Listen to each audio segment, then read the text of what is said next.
This is the Fifth Estate Winning Headlines, your media police post, coming to you from the Fort Hall School of Government in Nairobi, Kenya. In this show, we summarize some of the headlines that you might have missed this morning. We also take a look at the political pieces that we call cartoons in this country. Today is the 3rd of August, 2022, and I am Miss K. I am JM. And I am GK. In case you missed the headlines, here they are. In the Daily Nation, Raila favourite to win, says poll. In the Standard, high stakes, the 10 big names to watch. In the Star, Uhuru's secret Kisumu Kakamega meetings. And in the People Daily, polls put Raila ahead of Ruto. Welcome. Thank you. Let me take us off. Today, the Daily Nation released the results of a poll commissioned by Nation Media Group and conducted by Infotrack Research that shows that Raila is a favourite to win in next week's election. According to this week's poll, Raila has 49% popularity, Ruto is 8 points behind at 41%, and Wajakoya is a distant third with 2% of the vote. But 7% of the voters remain undecided. All of them could vote for Ruto and force us into a runoff, or some of them could vote for Raila and give him a first round win. I want to argue that all of us are contesting these poll results because we are all victims of the anchoring effect. The anchoring effect is a cognitive bias that causes us to rely too heavily on the first piece of information we are given about a topic when analyzing data or making a decision. So during the decision-making process, anchoring occurs when the individual uses that initial piece of information as an anchor to make subsequent decisions. How do you do that? You interpret newer information from the reference point of the anchor, the first piece of information you received, instead of seeing the information objectively. Anchoring skews judgment and prevents us from updating our plans, predictions, and decisions as much as we should. Allow me to explain using an unrelated example. Imagine you're buying a new car. You read online that the average price of the vehicle you're interested in is 1.8 million Kenya shillings. When you're shopping at the car dealers on Ngong Road, this dealer offers you the same vehicle for 1.7 million, which you quickly accept. After all, it's 100K less than what you were expecting to pay. Except the car dealers across town on Kiambu Road are offering the exact same car for 1.4 million. That's a full 300K less than what you paid and 400K less than the average price you found online. Yes. Afterward, you might berate yourself for making such a quick decision and not shopping around for a better deal. So why did you jump so quickly on that fast offer? You anchored the price of the car on the first price you saw online and made all your negotiations based on that number. What does this have to do with opinion polls? Since June 2019, there have been about 40 opinion polls. And at some point, you picked an anchor figure for Raila and an anchor figure for Ruto. And you've been analyzing any new poll data based on that anchor. In December 2020, Infotrack gave Raila 16% and Ruto 42%. In October 2021, the Star gave Raila 33% and Ruto 62%. Wow. In February 2022, Tifa gave Raila 27% and Ruto 38%. And in June this year, Nation Media Group, who released this poll, gave both candidates 42%.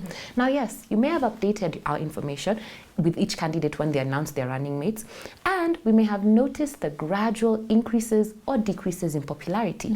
But any analysis of new poll results was done based on your original result anchor. Now, this may be the last poll release before we hold the elections next week. And I'd like to issue a warning. Do not use it as an anchor for the election results. Besides, poll results are not 100% accurate, and the pollsters know it. Allow for that 2% margin of error that will give Raila a first round win. Interesting, the anchoring effect. So today I want to begin with some food for thought. We were told that this succession election, this change of regime, ought to have been a smooth one. Only if someone had kept their promise, right? According to Ruto, Uhuru's reneging on the promise began with the original sin that was a handshake with Raila in 2018. Thereafter, it was speculated that this was a case of Uhuru keeping his friends close, Ruto, but his enemies closer, Raila. But now, as the political temperature reaches boiling point, many salvos have been thrown between Uhuru and Ruto. So either they're award-winning actors or a scheme continues to be executed. Stay tuned. The day is coming soon when the owners of a scheme may come to light, or not. Meanwhile, as recent polls show, and Ms. K has told us, a Raila lead, showing us a Raila lead, Ruto must be asking himself, was using a transactional strategy to woo the people of the mountain a successful one? Hear me out. Ruto's most prominent error is about his methodology of romance to woo Gema. As a Kalenjin, we don't blame him. Ruto is a warrior. But he is romancing a community of traders, the Gema Nation. His methodology of romance, therefore, should have been different. Over the past few years, Ruto's warrior nature has been to romance in a very blunt way, very point blank. He has been knocking on the doors of Kikuyu traders and telling them, lipeni deni, and then told them that paying this debt is romance.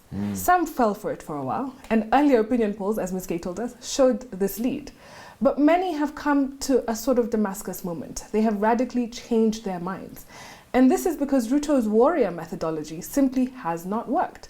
Ruto's era was in approaching the 2022 election as if it was a mare kwa mare affair, an affair where Ruto gives and expects to be given. Mare kwa mare, therefore, is a transaction. It is not a relationship. Paying the political promised debt is the transaction. And because Gema knows they're exiting power for the next 20 or so years, they want a relationship and not a transaction with the new president. Now, many from the mountain, have now realized that they are likely to be shortchanged. That once the political debt is paid in full, i.e. electing Ruto to the presidency, then there will be no relationship to speak of. If Ruto has a shocker with the Gema Nation when the election is called, it will have been because of his debt collection approach as a warrior. Ama namna gani. And as they say, lastly, in Latin, nota bene, pay attention. Tuju told us the other day that William Ruto had received billions of shillings to support Uhuru Kenyatta in 2013. Yeah. Is his debt surely not fully paid? What more do you owe on August 9th? Very good point there. Thank you. Now, let me talk a little bit about George Wajakoya, our French candidate, and Justina Wamai. They have probably been the most outstanding fringe presidential candidates we've ever had in multi-party history. They have kick-started a new trend of tabling unconventional yet innovative solutions into our electoral cycle, something that I hope takes root in our politics going forward. We as Kenyans really must see them as a blessing in disguise. And why do I say so? Because they have raised critical issues in their 10-point manifesto. And these have been issues so radical that our mainstream presidential candidates would not touch with a 10-foot pole. For instance, they have suggested collapsing our 47 county governments into 8 regional governments for greater efficiency. They have suggested venturing into what is known as the wildlife economy with snakes and hyenas. And just so you know, this is something practiced in a lot of southern African countries. In South Africa, for example, you can pay a license, let us say about $10,000, to hunt certain classes of wild game. Or you can secure licenses to breed snakes for venom and for leather. And speaking of which, if you can breed a cow and you can breed a goat and get leather from it, why are Kenyans saying you cannot breed a snake and also get leather from it? You know, some of these wildlife conservationists, it can be done sustainably. Most controversially, however, they have suggested hemp for industrial purposes. All these, let's be honest, are sensible commercial ideas that cannot be championed by the mainstream politician, neither Ruto or Raila. But they are ideas which nonetheless need to be introduced into our economy like yesterday. In other words, we should see Wajakoya and Justina as a happy accident, and the next administration would do well to onboard some of the issues. So let me say something a little bit about happy accidents. You know, usually we assume everything is always the result of logical, straight line thinking, but that isn't always the case. Take, for instance, the invention of the rear view mirror in your car. That rear view mirror was invented over 100 years ago by a racing car driver called Ray Harun. Harun was an engineer by training, but wanted to enter the first ever Indy 500 race. Indy 500 is Formula One for Americans. You know how Americans like to have their own things. So they called it that. So this was in the year 1911. And so he designed a racing car called the Marmon Wasp. In those days, every car had 2 seats, one for the driver, one for the mechanic. The mechanic would do 2 things. First, obviously, fix the car if it broke down during the race, and the race could last as long as 6-7 hours. And the second, tell the driver where the other cars were. So his job was to constantly, turn around. But Harun had a different thought. Build the car so well that obviously you don't need a mechanic, so you spare what you like, chuck one seat, but which is what he did. But on the day of the race, the other drivers complained, and they said without a mechanic, he would have no one to tell him where the other cars were, and it would be a real danger to the other drivers. And that's when Ray Harun showed them his second innovation. He didn't need a mechanic to tell him where the other cars were, because he had made a large mirror with 4 metal legs, and he fitted it above his steering wheel. And that way, without taking his eyes off the road, obviously he'd always know where the other cars behind him were.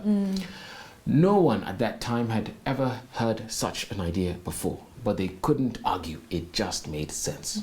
During that race, because his car was lighter, Ray Harun only had to have 4 tire changes. His nearest opponent, guy who came number 2, Ralph Mumford, his name was, had to have 14 tire changes. It goes without saying that Ray Harun won the first Indy 500 race by over half a mile, we are told. Nice. Everybody was impressed. The papers called his new device seeing without turning. You know, seeing without turning.